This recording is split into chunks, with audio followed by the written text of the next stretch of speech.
God knows you ain't pretty. God knows it's true. God knows there ain't anybody ever going to take the place of you. God knows it's a struggle. God knows it's a crime. God knows there's going to be no more water, but fire next time. Welcome to Songs of Experience, a Bob Dylan podcast where we explore the man and the music one song at a time. I'm your host, Henry Bernstein, and I am completely emotionally overwhelmed to have one of my best friends, cherished mentor, podfather of everything I love, founder and host of your favorite podcast's favorite podcast, Pod Dylan, the freewheeling Rob Kelly, here to make his glorious return to Bob Dylan podcasting to talk about 1990s Under the Red Sky track, God Knows. Hello, Rob. You are here. Welcome to your homecoming.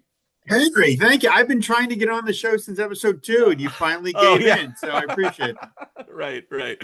Yeah, you twisted my arm. I was just waiting for you to suggest God knows before I could have you on, right? Every month, God knows? Question mark? No response. No All right, response. Yeah, maybe next month. I God knows? ghosted you Question mark. for a year and a half. Anyway, thank you for being here. I'm thrilled to talk about anything with you, Bob Dylan, or all the other things we have shared interest in, film, comic books, We've stuff. always had a good time. Yeah. Whatever show we've done together, we've always had a good time. Yeah. Absolutely. So, I won't blow too much more smoke up your ass, Thank but you. Thank you.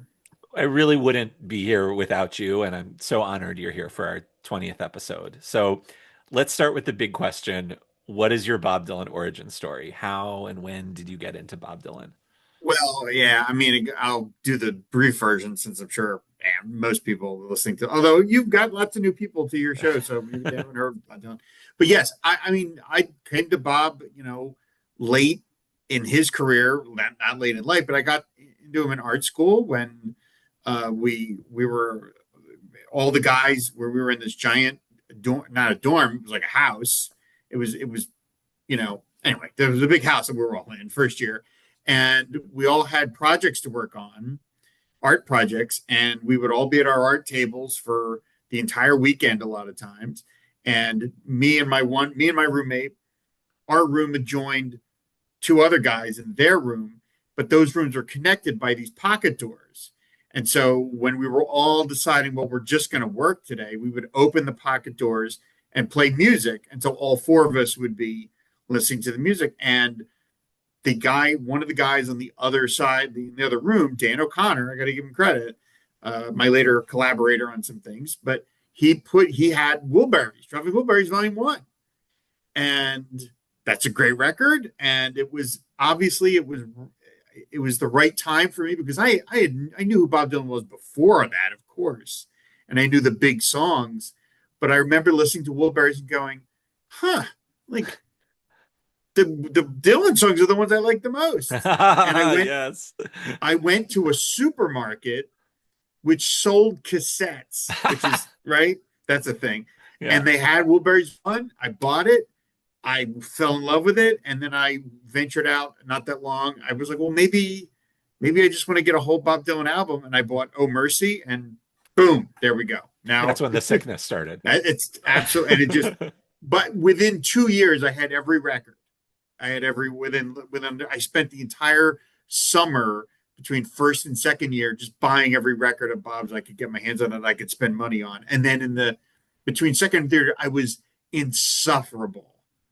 Because it's like there's no Yes. more zealot than the recent convert, Right. and But you don't understand. Yeah. this is and I'm sure my friends were like, "Shut the f up about this," but I couldn't stop talking about it because I was just discovering all this stuff for the first time. So it's the Wilburys. That was the beginning of it. That's amazing. Rob, you're actually, I think, the third person on this podcast to say that their introduction was the Traveling Wilburys. So I imagine it might be, like a generational thing for, people of a certain age that like that was their first Wilburys thing. But does that mean that, so this was around like, had Wilburys already been out for a while? Like, It was like a year old. My first year of art school was 89 to 90. So the Wilburys came out in 88. So yeah, it was a newish record. So not jumping ahead too much, but was like you bought Under the Red Sky as a new record then? That's my first. That was a question I always asked on Bob Dylan was, what was your first new record? And Under the Red Sky was the first record he put out that I was like, oh, there's a new Bob Dylan album. I remember going to Sam Goody, nobody remembers Yeah. what those are anymore, Yeah. and buying it off the rack for like whatever Sam Goody's 1999, whatever their absurd prices were. The But I CD. the CD, yeah, Yeah. yeah. Wow. And did you already have Oh Mercy at that point? Yes, that was the first one. Right. I think I had almost all of them by the time I got to Under the Red Sky. Did you, I don't know, this is like getting very into the weeds, but this is what we're here for. Who the hell's Uh, listening to this? It's not in. right.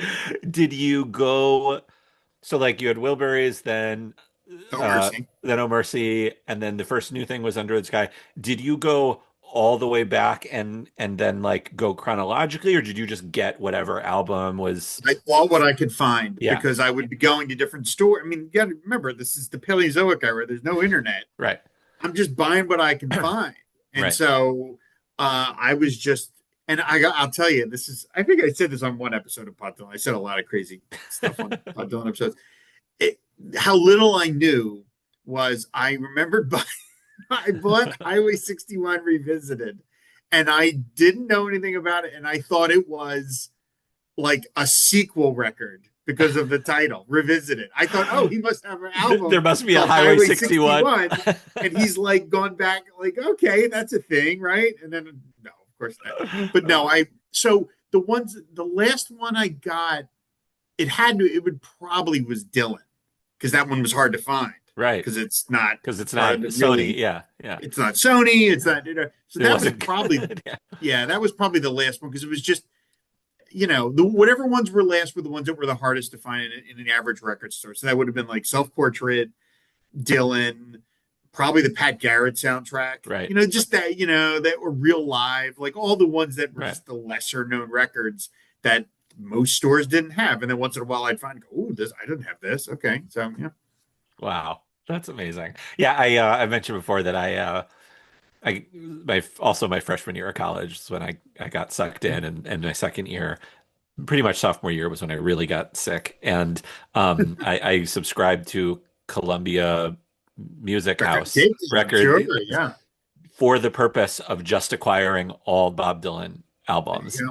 And I Mhm. got, like you said, like a year, 2 years, whatever, like got them all. Like, and Budokan was like my first double album, so I didn't know that it was like different. Like that's what I thought the live "Don't Think Twice Sure, It's All Right" was, sure. so it was all jumbled up and out of order.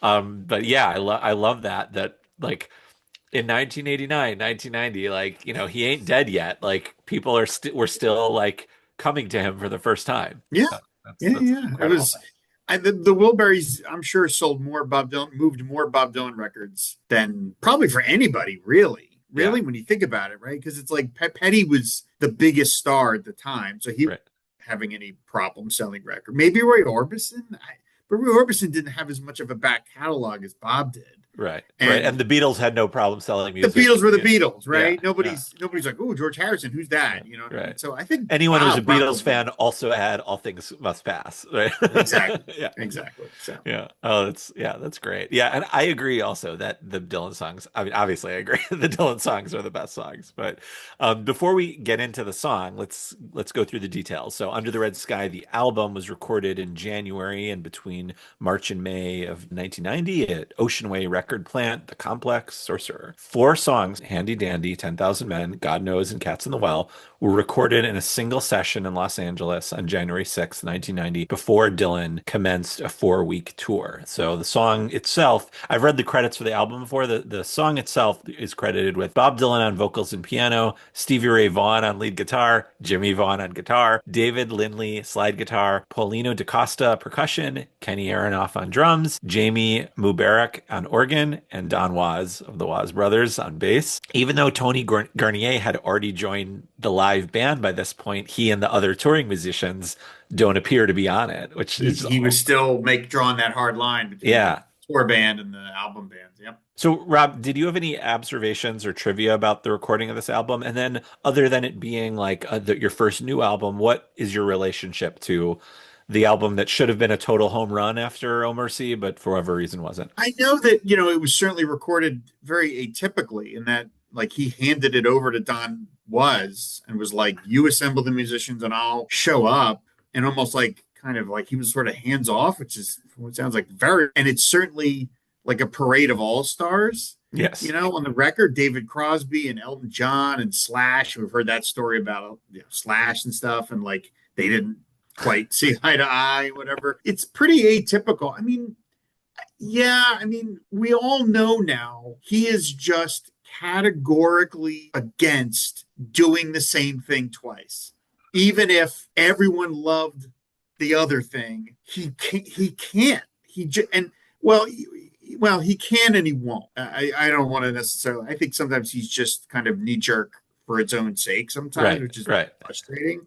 But I think it was just like, okay, I did Oh Mercy. I don't want to do that again. So I'm going to do that. Like Under the Red Sky and No Mercy are as far apart from each Right. other as humanly possible in every respect. Right. How the songs were arranged, the songs themselves, the lyrics, everything. And you could see that someone who discovers him via Oh Mercy and it's like, oh, is this what he sounds like now? This is really cool. And then they buy this and it opens with wiggle, wiggle, wiggle. You're like, what? Yeah. And it's just who he is. And I didn't know that back then. And it didn't stop me, obviously, because I kept buying all the records. But, with 30 years hindsight, you're just like, that's just who he is. You Yeah. either accept it or you don't, but that's who he is. On my episode with Rock Docs host David Lieserbram, talking about the title track, which became a favorite on the Outlaw tour of these last 2 years, he made a case for this album being sort of a lost Wilburys album, that perhaps if it had been a Wilburys album, maybe it would have been better. Like, just take all those songs, have the Wilburys do them. What are your thoughts? I mean, George Harrison is playing some beautiful slide guitar on Under the Red Sky, the title track. And I don't know. I mean, I love this record. I think this is, I mean, I know that it's a Bob Dylan album. I'm an easy lay on a Bob Dylan album, but like, but it is what it is. You know what I mean? Like, it's, even though some of the songs, in fact, the one we're here to talk about is a holdover from Oh Mercy, which is Right. unusual. He doesn't Right. do that many times. Sonically, this thing is of a piece. This Mhm. thing sounds, the Under the Red Sky songs sound like Under the Red Sky songs. They don't sound like Oh Mercy songs. So I don't know. I like this album a lot. And the fact that it was critically not loved, I don't know. I think that colors it for some people, but I don't give what do I I don't care? care. You know what I mean? Yeah. He doesn't care. Yeah. So it's its own thing. And he just is now, maybe he wasn't super happy with it or anything like that, but I don't know. I just look at it and just say, yeah, I think this is a terrific record. Is it Oh Mercy? Is it Time Out of Mind? No. And you could argue it's interesting that, after this, what does he do? He does the folk cover records. That it's like he could be like, well, he almost sort of hit, if you want to ascribe biography to everything he does, which is a natural instinct, you could say, especially like the song Unbelievable, which seems to be about the record industry, you could see him being like, what am I doing? Like, I've hit my wall with this. So let me go do this thing over here.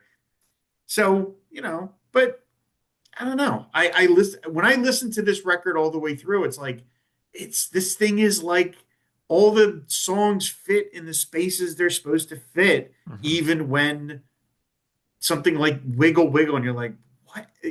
Just the perversity of making song. I don't know. I'm babbling a little bit because I'm not used to being the guest, but like there are other songs here that are lyrically as complex as anything on Oh Mercy. And then there are Mhm. ones that aren't, but sonically it all sort of fits together, Mhm. Like none of these songs would fit on Oh Mercy the Yeah. way they sound. So Right. Like, it's interesting, those ones that were recorded for Oh Mercy that ended up on Telltale Signs, like the other version of this. yeah, Born in Time It's as well. the Born in Time, of course. That I could, could go on either one, I think. The version on Telltale Signs, it just sounds like it would have been on Under the Red Sky. Like, it doesn't Yeah. sound like it would have fit. Yeah. So why this song, Rob? Why did you choose this? Well, okay. I have not been lit. I haven't like just had a lot of opportunities to listen to Bob that much lately, like Mhm. long form. Maybe I listened to a couple songs here or there, but nothing where I'm driving for long periods of time where we listen to Bob, because Mhm. usually it's my wife and I in the car and we're listening to Sirius or a podcast, whatever. but I happened to just be driving by myself for about 3 hours a couple of weeks ago, whenever it was, and I was like, you know what? I haven't just listened to like Bob on shuffle on my phone for a really long time. So let me do that. And I just started listening to it, and I was skipping through some stuff, and no, I don't want to hear that. Yeah, yeah, yeah. Oh, Thunder on the Mountain. Go listen to that for sure. You suddenly And started then driving a little faster yeah, and you're yeah, sitting yeah, up yeah. I'm tighter, driving a little white aggressively and knuckling. stuff. Yeah. Yeah. But back to the bootleg versions of this, the ones on Telltale Signs. And I, especially the one version, and I just was like, man, I love this. This is so fun and good. And we can get into it if you want, but it brings me back to the moment that I discovered the alternate version. I literally still have that memory of hearing it for the first time. And I was like, oh my God, what is this? No pun intended. Oh my God, what is this? And it made it come alive again. And so when we talked about me coming on the show finally, I was like, I mean, there's a million songs to talk about, but I was like, this one's underappreciated, and this one just really got my juices flowing again. So that's why I wanted to go for this one. I love that. So it has meaning for you as a part of an album in your early Bob Dylan and in a recent sort of memory of Yeah, yeah, that's great. Well, yeah. let's chop it up a little bit. What from Okay. those opening lyrics sort of stick out to you here? I mean, this is Well, one of those songs where it's like he repeats the same premise three times and then ends with a line. It's right. not like a song, verse, chorus one. I mean, it's funny in that it's so spare because it's just, and when it opens, it just sounds like him sort of noodling a Yeah. little. There's no, the band isn't playing. I mean, God knows you ain't pretty. God knows it's true. Like, wow, what a way to open it. One of his very Okay, nice you know, phrases. Yeah. and I've always been attracted to as I think we've discussed in our other conversations over time. I am not a man of any faith Right. at all, and you are, and so I always find that to be interesting. I think you come at it from the best possible place, um, but I'm not at all. And so when Bob has a song that is able to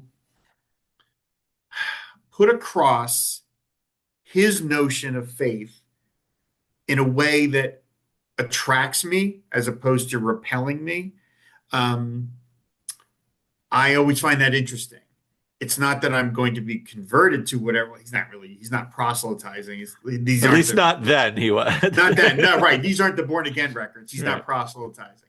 But when he's able to put across the feeling he gets in a way that makes me want to lean in, I find that to be very interesting. And I will say that this song, I mean, I don't mean to jump right to the end, but there is, and what happens with me often with Bob Dylan songs is like he'll have one or two lines or maybe a whole verse that I like just rattle around in my brain. And I'm like, okay, this is now like my new favorite song just for that four Right. lines. And again, Right. I'm sorry to be jumping ahead, but this is why I loved it so much was because these lines are in both iterations of the song. Is that God knows there's a purpose, God knows there's a chance, God knows you can rise above the darkest hour of any circumstance. That reminds me a lot of his Grammys speech Hmm. when he got the Lifetime Grammy, and you know how much I love that. Like that to me It is like one of was, like wasn't it isn't the Jack Nicholson little yeah, that's the sound Jack clip Nicholson from thing. that? Yeah. That Was in Pod Dylan. that was when my fandom for him was growing, and that he wasn't on he was on wow, he's gonna be on television. That's exciting. And that speech he gave about being about God will know you can will always be there to make you to know you can mend your own ways was really transforming for me. And this verse to me reminds me a lot of that. And so any song where he can do that is always gets me Mm, very interested because I will admit I have a very antithetical feelings about religion or mm, faith. I mm, tend to recoil from it. mm, And when someone can do something that makes me go the opposite, I always find mm. that to be pretty pretty amazing and intense. Did you watch the Grammys thing live when it Yeah, happened? Like Bob Dylan's going to be on the Grammys. I gotta watch this kind of I thing. recorded it on my VHS player. Yes, I did. Wow. And I had that tape for many, I was many gonna years. say, do you still have the tape? No, the tape has long since disappeared over various moves or whatever, It's but not in your in K2HQ movie store. no, unfortunately it's gone. But I used to have whole tapes of just Bob on television that I could find and would just record it. Yeah, so that's part of it is that this song is he's talking to this person, and this again, this version, the one on the record, Mhm. is not my favorite compared to the other versions. Again, we can talk about that, but it's this the idea of he's talking to someone, maybe a romantic partner, probably not necessarily, but probably. But this idea of God is there, God is watching you, God is there to look over you, but God is not, there to like.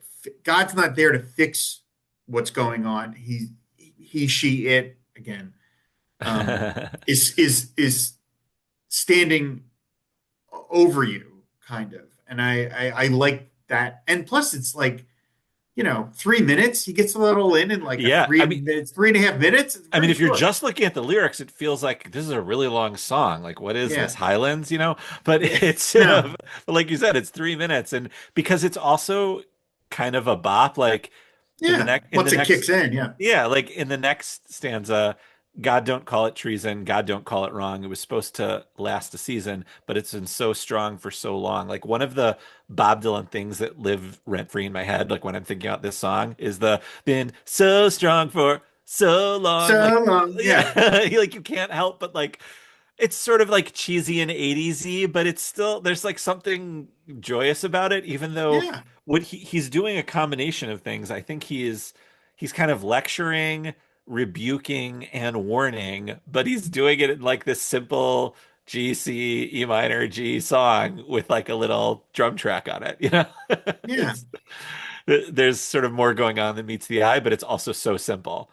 Um As usual with him, yeah. right? As Yeah. usual. But yeah, I Yeah. love the God knows is over and over and over again. And just again, it's the version of the record again is more inscrutable. There's a million reasons for you to be crying. You've been so bold and so cold, and you're like, okay, I don't know what any of that means, but it's again, it's that notion of whatever is necessary for you to move forward. It's in you. It's not anybody else. You're not handing your life over to somebody else, whether it be a deity or some other thing. It's all within you. Right. And I feel like that's always one of his common themes in his work is, you and I have talked about it. Like he's so suspicious of power structures, right? Of any power structure, Yeah. societal, governmental, religious, and you know, God is the ultimate power structure, Uh-huh. the ultimate power structure. And yet it's like God knows it's terrifying. Like that's an interesting line. Like Right, right, God knows that it's terrifying. right. It's not, like it's all just it's so inscrutable, and yet again, it sounds so simple, and yet there's so much here. In the verse right before the terrifying, there's a line that I just chef's kiss. It's so Bob Dylan. God knows it's fragile. God knows everything. God knows it could snap apart right now, just like putting scissors to a string. I love when he takes a simple image and uses it as an analogy for something, Mm-hmm. and it's like, why haven't I ever thought of something easily snapping apart the way scissors on a string do? Like, Mm-hmm. like I know how to sew. It's something like I've done for years. So I know that image of like when the scissors hit the string and it all kind of just like It all just explodes. falls apart. Yeah. Yeah. Yeah, and like the way Bob Dylan thinks to put that there with fragile and everything. and then snapping apart. It's not like snap into a Slim Jim. It's like a different kind of snap apart. I You had just to get wrestling in there, Oh, didn't of you? course, of course. Yeah, yeah. I haven't mentioned Taylor Swift yet, but Okay, all right. but well, I guess I just did. But yeah, I love that line because I love those little Bob Dylan-y kind of things. Yeah, I mean, I mean, like, well, another verse when he says, "God knows there's a river, God knows how to make it flow, God knows you ain't gonna be taking nothing with you when you go." Like you Yeah, can't take it with you, right? That's a phrase in the right. culture. There's even a movie called that from the 30s. You can't take it with you. That's a phrase in the culture, but yet he's contexting it in a way you haven't really heard before, Yeah, which is fascinating. You're like, yeah, how has nobody ever thought to do that before this guy be able right, to put right. this phrase in this song and you're like, oh, I never really thought of it that way. But yeah, this scissors to a string, you're like, oh yeah, I know what that is. Okay. And yet he's talking about these weighty things. Yeah, And let's talk about life, again, right? Yeah, like I'm amazed that and again, we'll talk about as much of it as you want, but like compared to the earlier versions, like I'm amazed that this is so completely different a song than the earlier versions. I mean, they're basically two different. It yeah. borrows some of the similar elements, but it's basically two different songs. And it's kind Well, of amazing that he could mine two different songs out of the same basic core material. It's like, God, the guy is amazing at like reusing, as you we've mean, seen. do you You mean know, you mean lyrically that like they're two different songs? I think lyrically and what Do you think it's because like, what it's musically about. musically they feel very similar, like if you're not listening to the Musically, yeah, lyrics. but like So this so to let's me, get into it. What are some of okay. the like differences that you caught Well, there? okay. I mean, I'll tell you, when my Dylan fandom was growing and Mhm. could no longer be saved just owning the records. Yeah. I had to get, and I knew that there were bootlegs, right? Once I learned that there was oh my God, there's bootleg. There's stuff I Mhm. can get. I used to go to New York and I went to Generation Records, located in the Village, because they sold bootlegs. And I would make this is back when I lived in New Jersey and I was only 90 minutes away from New York City. And I would make a pilgrimage to go there. And I felt cool and hip that I was going down to the Village and going to this bootleg record store. And they had a CD of Oh Mercy outtakes. And I was like, oh, I'm all about this because I love Oh Mercy and it's outtakes. Absolutely. And I brought it home and we're talking that was 35 years ago I did this, but I still remember being in my home and putting it on and listening to this, the alternate version of God Knows, and Whoa. being completely flummoxed that it was a completely different song than the Under the Red Sky one. I figured, okay, it's going to sound like the Under the Red Sky song with some differences. And I'm like, this is completely different. And when I heard it, I was of the age when. Have you ever seen High Fidelity? You've seen High Oh Fidelity, right? yeah, of Yeah, course. right. Okay. You The don't line that own Blonde on Blonde? yeah, I just wanted to make sure. But the line where he's referencing the character played by Lily Taylor, Mm. and he's like, "You have to be a certain disposition to be in your early 20s and be worried that you're going to be alone the rest of your life." But he's like, "We were of that disposition." And I was of that disposition in that age. I was like, Right. oh, God, I was sad, lonely boy. And here was Bob Dylan singing a song that was unabashedly romantic and optimistic, Yeah. right? Because the earlier version, the Oh Mercy version, again, which doesn't sound like anything off of Oh Mercy, Right. because obviously it doesn't have all of Lanois' swampy Swampy. Yeah. stuff and whatever. But it was so different than anything I expected from him at that point because it was so like God knows you're right there in front of my eyes, messing up my mind. Like it was like jokey but fun and romantic, and it as corny as this sounds, like it gave me hope. Mm. It really did Wow.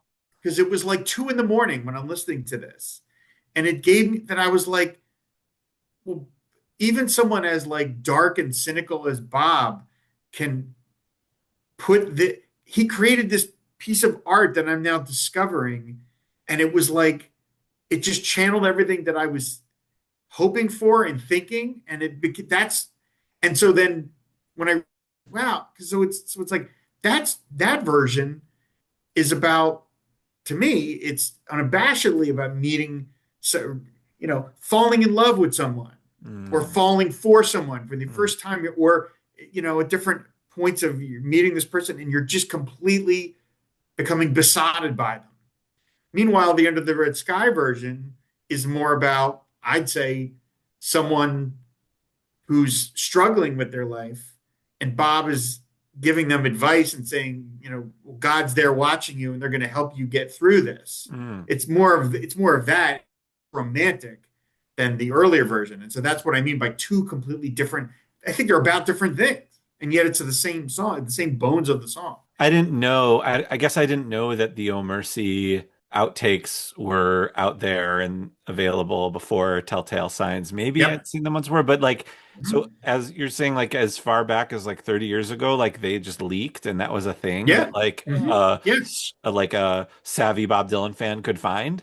Yeah, yeah. I Wow. had to see it. It was like because I remember buying it, and it was like God knows take one or whatever it was called on the back. God knows take two. Born in Time, take one. And I Oh was like, my oh, there's God. alternate versions of most of the stuff from Telltale Signs from Oh Mercy. I already heard by the time I got the bootleg series. Really? Yeah, yeah, yeah, yeah. But the versions on Telltale Signs, of course, are cleaned up.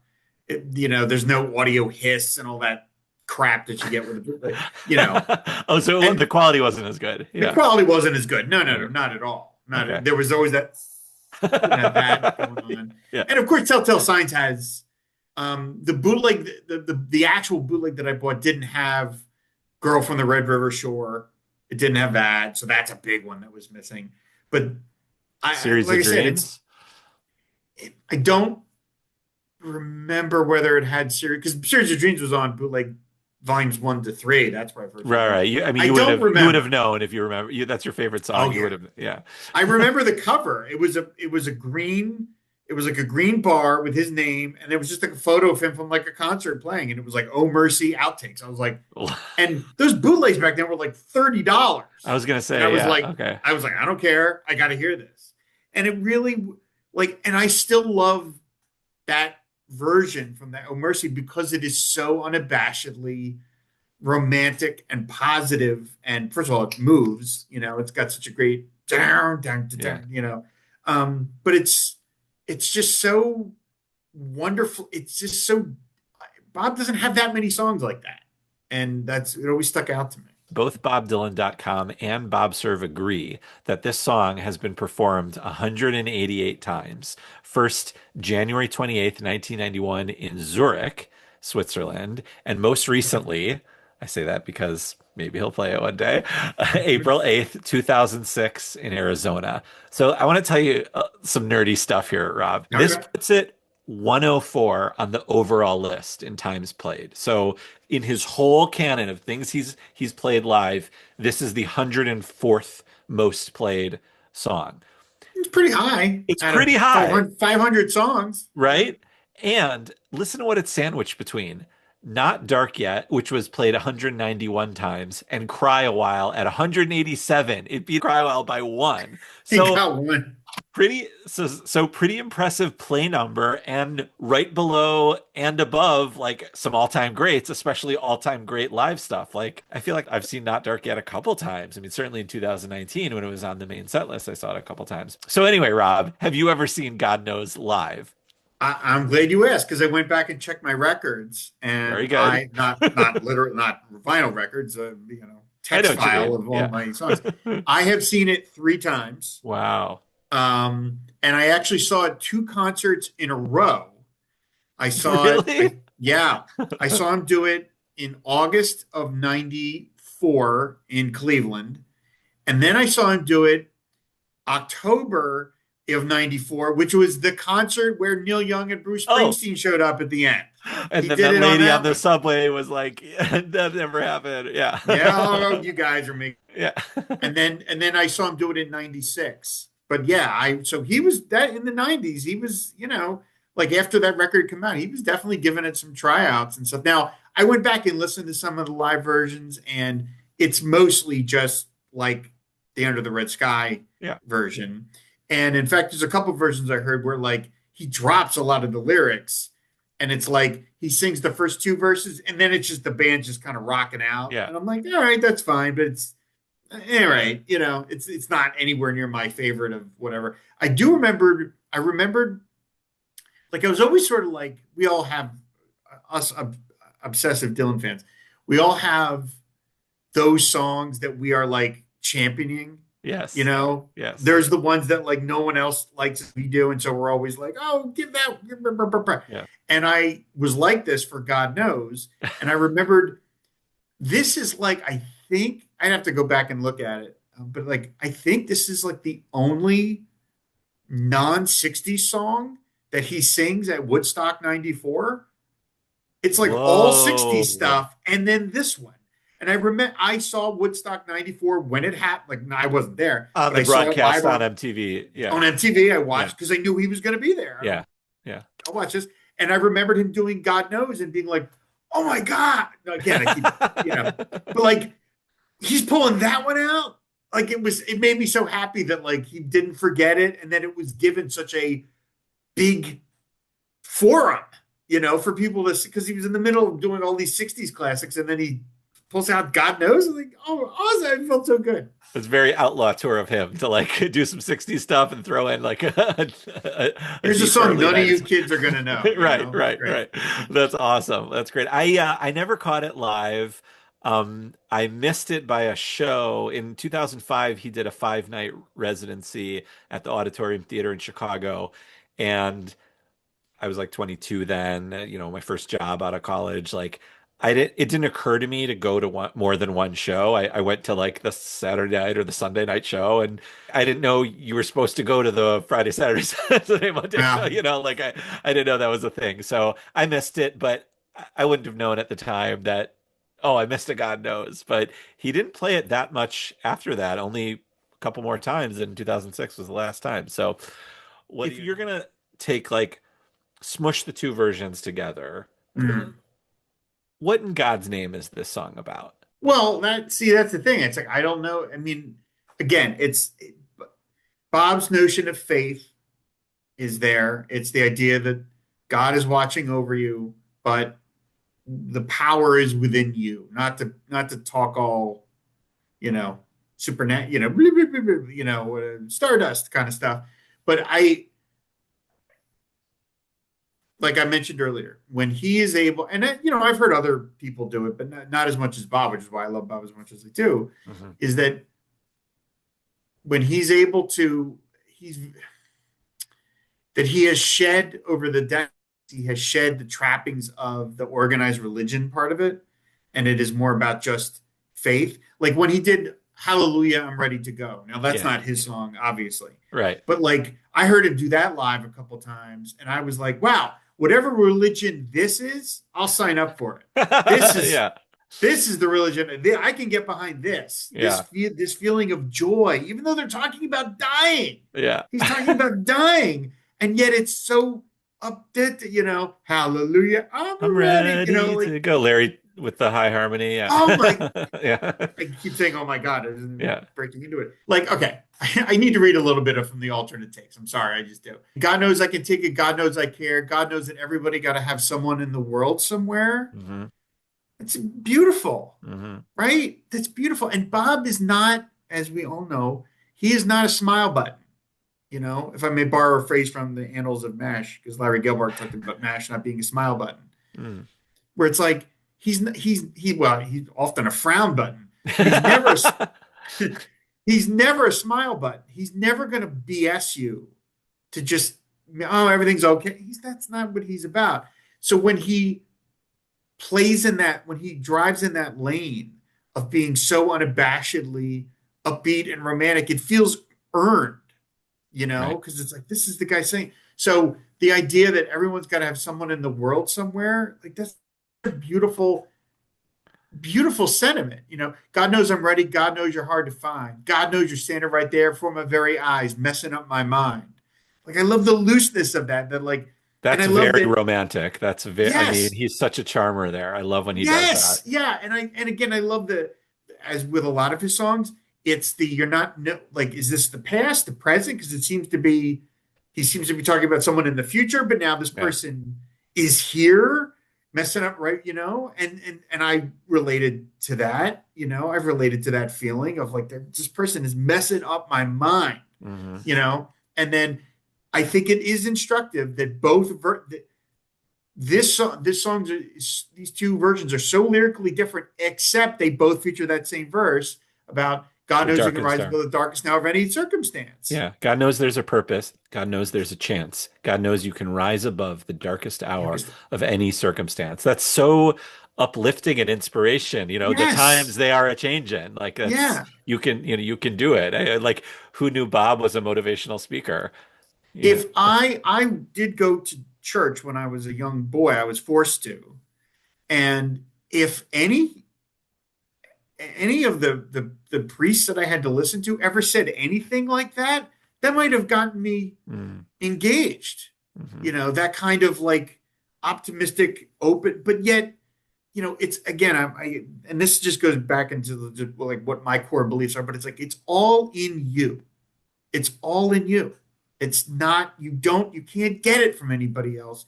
It's got to come from you. And I've tried in my own small way to live that of where of like I have certain beliefs, but I've tried not to like ram them down people. I've tried to like I don't want to say lead by example, that's too highfalutin, but just be like, this is my thing. If you want to learn more about my thing, I'm happy to tell you. But I'm not going to proselytize and I'm not going to um, try to get you to do it because then you you've got to come to it on your own. You've got to come to it on your own.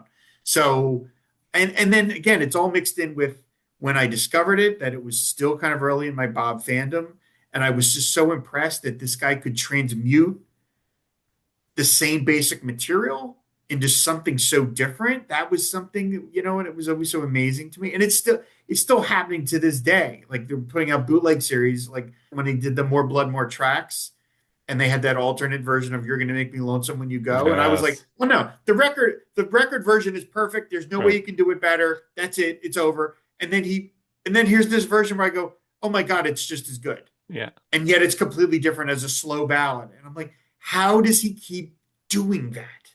How does he keep finding ways to do that? And so that was part of it. And again, and so even though I am now past my romantic aspirational part of my life and that I'm happily married and I found the person that he's talking about in the song still makes me happy. Right. And so when I mentioned earlier, when I listened to it in the car, it brought back all of that wonderful feelings. It brought back all those feelings and it was able to place me back in that time from 30 years ago. And from a version that he didn't even release, like it's like, Right. Right. and it's a song that you ask, you know, only the most diehard Bobcats are going to even know this song at all. And Yeah, and yet, I only know it. Like it's certainly not on my list. I mean, this is why I like doing this, this, and I think yeah, why you enjoy doing it too. yeah, This thing that like people have different things that speak to them, and it could be one that you would never even think about. I never think about this song, unless I'm listening to Under the Red Sky, right, which I don't do that often, but I right. would. Or if I'm listening to a bootleg, I'm going to listen to a lot of early 90s bootlegs, it might come up. But yeah, there's something special about it. Bob ends the song. God knows there's a heaven. God knows it's out of sight. God knows we can get all the way from here to there, even if we got to walk a million miles by candlelight. What a I, turn! What a I turn of mean, phrase! Million he miles by candlelight, he does that thing where he like smushes so many words together in just the and it's perfect amount of faded. time, They and faded it fades out. out. I know. You don't fade out a Bob Dylan lyric. What are Was you that doing? do you think that's a Don Was thing or like, because like That had to Jack be a Don Frost, Was. this is the first canonical Jack Frost produced by. It's like Jack Frost and the Woz brothers, isn't Is it? it? I'm pretty I didn't sure. know that. Is it Jack Frost? I didn't know that. I'm Okay. pretty sure. Again, fact check me on that. But I'm pretty sure that God Knows is the first Jack Frost Huh. album. Okay. I mean, And yeah, it go ahead. whatever Don was wanted to do, obviously Bob gets Yeah, final say, so he must have been okay with it. It's not like he was like, "What's what?" That he right. got the record pressed, and he's like, what is this? I didn't approve that. Like that's not a thing. But it seemed it's such a perverse choice to end the song while he's still singing. I It's know, just I know. So you could weird. probably count on one hand the number of Bob Dylan songs that end with him still singing a lyric. I Pretty know. pretty unusual. That's really weird. Yeah, I hadn't really thought about how strange that is, but it is sort of off-putting, especially a great lyric like that. I mean, he tags the song about God's sort of, I mean, Yeah. basically about God with referring to heaven, and then even telling you like it's that's something that's unattainable. Whatever your version of heaven is, perhaps it's unattainable. I think that's what he's saying. And then we can get all the way from here to there. Maybe there is heaven, maybe not. But in order to do it, you have to do it in the most difficult, tedious, dangerous, and precarious way. Like that candle, you can if you're walking a million miles by candlelight, that candle's going out. Like you're Yeah. Yeah. fucked. Like so, Yeah. and what a like sort of dark w way to end it. You know, after that very very positive, uplifting line right before it about the darkest Yeah. hour. You know, it's just Yeah. what do you make of the way it ends, other than the fade out?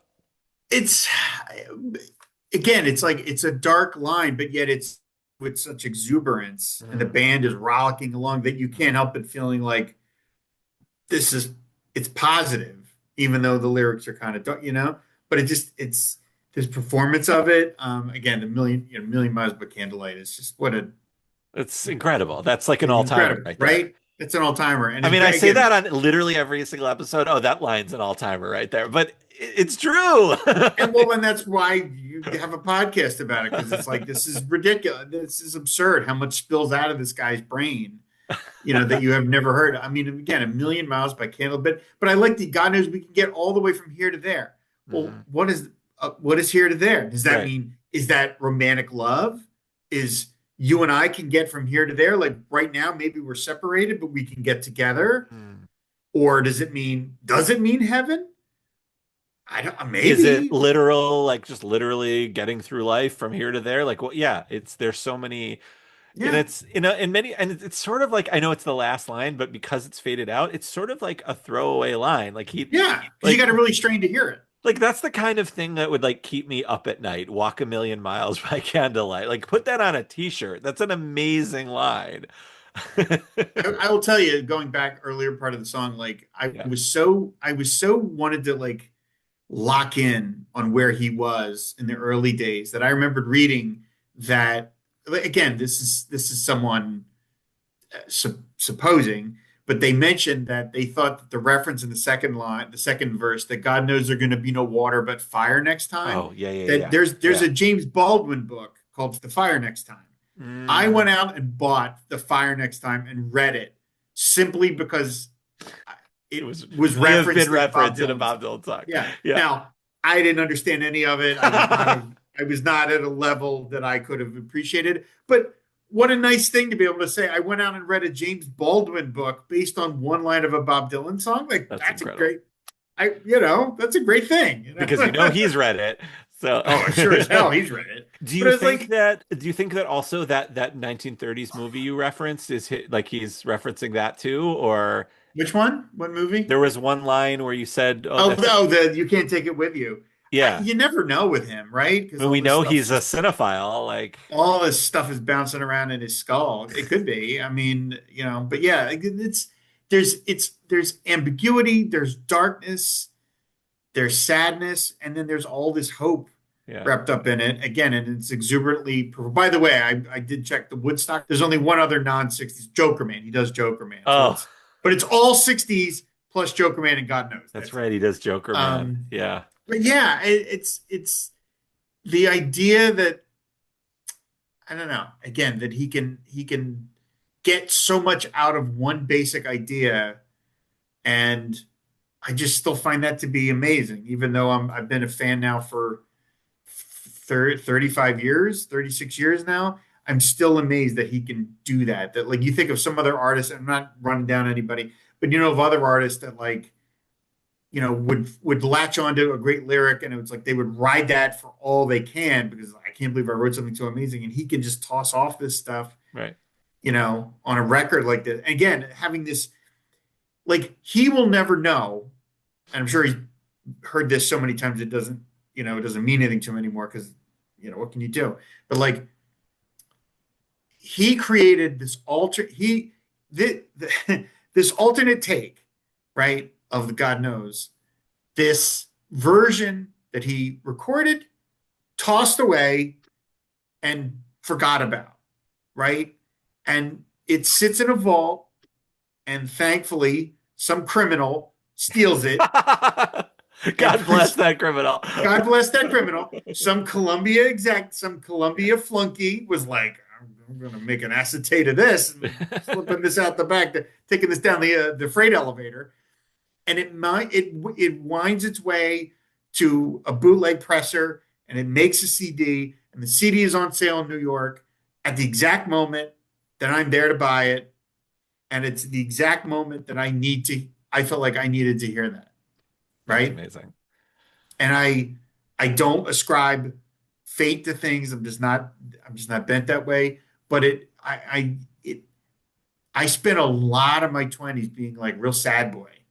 And Bob got me, it's a cliche thing to say, but Bob got me through a lot of it, Hmm. sometimes channeling my sadness, and then other things like this where it was like, no, no, no, aspirational.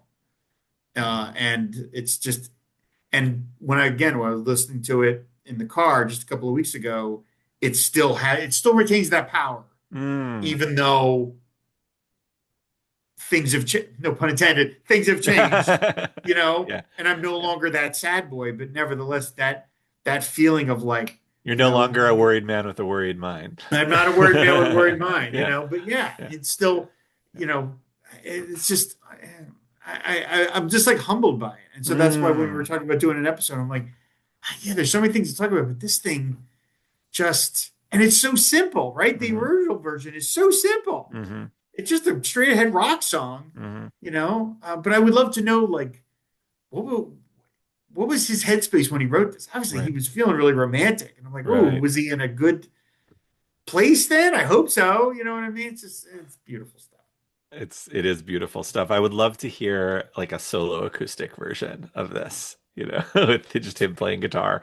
I Maybe that exists in, like his bedroom while he was writing it, but I think like, it's such like a rock driven, like 80s, 90s rock driven song. I would love to hear it like completely stripped down. Maybe one day we will. That was so beautiful, Rob. I almost am afraid to ask the question, is there anything else you want to say about God Knows, Under the Red Sky, Bob Dylan? You know what? It's funny though. Like we all know that he left off so much great stuff off of Oh Mercy, Yes, that's a right? reoccurring thing we've talked about. Yeah. Oh Mercy, the fact that Girl from the Red River Shore and Series of Dreams and Born in Time, and they all got scuttled. And the longer version of Political World and Right. even the other version of Everything is Broken, Right. like that. Oh Mercy is a great record, and yet it maybe could have been one of the greatest. You know what I mean? Right. Like to me, it's like a 9 out of 10. It could have been like an 11 out of 10 if he had Mm. decided to leave songs, on there. And yet this song has no place on No Mercy, Right. none. Right. So in this case, like he got it right, Right. that he was like, no, no, no. And of course, he didn't know he was going to do Under the Red Sky, but I love that it found its way to it. But it's one of those cases where it's like, oh yeah, like if if the bootleg version of this had somehow made it out onto Oh Mercy, right? It would not sound. It would have the Daniel Lanois on it, which I like, but it would have not be this song then, Right. right? It wouldn't be Right. this wonderful straight ahead rock and roll song about faith, emotion, and love and passion. And it's like, oh, good. I'm glad that for once a song didn't make it on the record. That I'm glad that worked out. So, yeah, the the guy has got genius in so many big places and small places and little corners and little turns of phrases. And there were so many songs I could pick from, to finally come on the show and stuff. But like this, I don't know, this one was just the one of like, yeah, this was just squirreled away, and I found it like a squirrel with a nut, and it was so big in my life. And I just like it's like we just owe the guy so much for creating this stuff that means so much to me. It's unbelievable. That's amazing. Rob, before I let you go, so the tables have now turned, and I Mhm. have an exit question for you. Oh yeah. If you could ask God one question about Bob Dylan, what would Oh, it be? you really didn't give me a prep for this? My goodness. You got to think on the spot. Like you're at the pearly gates, you can enter if you can ask God one question about Bob Dylan. God's a What's huge your Bob Dylan fan, by the way. what I would ask him, what's your favorite Bob song? Perfect. I think Great. that would be a very what answer I would get would be very interesting, I think. Yeah. He's like, God knows, of course. Yeah. Great. Well, where can folks find you? And is there, anything you'd like to plug? And you're always doing so many interesting things that I follow and I'm a part of. So, Yeah, I mean, all my podcasting's over on the Fire and Water Podcast Network, just fireandwaterpodcast.com. I'm still doing my movie show, Fade Out, and I'm working on another season of MashCast. And since like there wasn't, I think there was a little bit of an overlap, but not a whole lot. But like certainly since Pod Dylan ended, like I've ramped up my whole film historian sort of mm, side hustle, mm, and I've been able to do not that there's no point in promoting this because anybody can go to these, but like I've been doing a lot of film introductions, like live on stage film intros, and that has mm, been very rewarding. And it's kind of funny. Like I don't like being on stage, right? That's not what anything I want to do, but I'm like I want to do this, so I'll try. And I remembered that anecdote from Eric Clapton, sorry, about Bob, where he said that they were doing some show together in Germany and it was in front of like 300,000 people because it was like in the mid 70s. And like he had to teach, Eric didn't know the song, and Bob turned his back to the audience and like showed Eric the chords. yeah. And Clapton was like, that guy has the cojones to turn his back on 300,000 people, right? And it what I have done is not anywhere like that. But I remember being behind the curtain, ready to go on for the first time, and my heart was just Yeah. I Yeah. was so scared. And now that I've done it twice, and I have plans to do a third one, I can't wait to do it again. Oh, Like that's great. it's weirdly like wow, I'm kind of addicted to it in a weird way. So I kind Can of get why can you share what the next one is and where, in case someone's in your part of Florida and want to see you? I will be doing introing White Christmas at the That's Tampa one of your favorite Theater. movies, right? One of my Don't all you time, it's watch one of it my every year? letterboxed. Yeah. It's in my letterbox top four favorites. Yeah. Yeah, and it's at the Tampa Theater in Tampa, Florida. I'm very excited to be able to intro one of my all-time favorite movies. It's Oh, very that's exciting. great. Well, if you're in Tampa out there, go check There you out go. Rob introducing White Christmas. And of course, Rob, you've also done some film commentaries on some Blu-rays, physical media. Yes, pretty long. As I end every commentary with "Long live physical media." I've been very fortunate to be able to do. I've done 15 or 16 of them at this point, and I am Nice. working on one right now, actually. And so that's a great as a like we talked about that. I think you and I literally talked about it on some episode of Bob Dylan. Like I would love to have Bob Dylan on my show Fade Out, Yes. obviously, just to Yes. talk about movies Right. Right. because he's Yeah. got so many. He's like he's probably so many interesting views on film. Right. Like that would be like my job. I'd be like Bob, we're not going to talk about your music at all. I I just want to talk promise. about Yeah. movies, man. Yeah. Yeah. So yeah, I feel very fortunate that I my name is on the back of some Blu-rays now, and they're all on a shelf. It's very rewarding. That's great. Awesome. Well, thank you so much for being here. I hope you'll come back sometime and talk about those other songs that you have rattling around in that brain of yours. But this was I'm great. always happy to fill in when there's a guest that drops out the last Oh. second because I know that pain from being a podcaster. So I get it. So I'm like Henry. I told you this show is perfect for me because it scratches that itch without me having to do anything. Yeah, that's right. You don't have to do any work. I don't have to do any work, which is the perfect state for me. So you have picked up this ball and you have run with it and you've done things with it that I was never going to be able to do because constitutionally you and I are different people. And I'm envious of what you've been able to do with this since you took, again, took the ball and ran with it, made it your own thing. So I'm just so happy that this show exists. Thank you. Thank you. You're going to make me cry. Thank you so much, Rob. This was awesome. Thanks again. Thank you.